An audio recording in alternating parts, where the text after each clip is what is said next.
Magandang hapon, ngayon po ay araw ng Martes, August 18, 2026. Update po muli sa lagay ng panahon. Ganap na pong bagyo ang dating low pressure area na nasa loob ng ating PAR at pinangalanan po ng pag-asa ng bagyong Neneng. Inaasahang kikilos ito pahilaga patungo sa hilagang Taiwan at batay sa kasalukuyang forecast wala itong inaasang direct epekto sa ating bansa.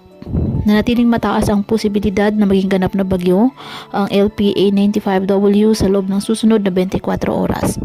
Inaasahan pong kikilos ito patungo sa Hainan, China, kaya mababa ang posibilidad ng direktang epekto sa ating bansa. Gayunpaman, maaari itong panatilihing aktibo ang habagat habang kumikilos palayo sa ating bansa. Muling lumakas at naging bagyo ang 92W sa karagatang Pasipiko.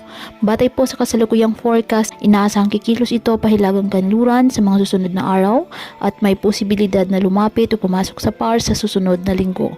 Gayunpaman, nanatili pa rin pong mataas ang forecast uncertainty dahil nasa long range guidance pa lamang ang nasabing forecast. May ilang senaryo rin pong nagpapakitang maaari itong lumakas bilang typhoon.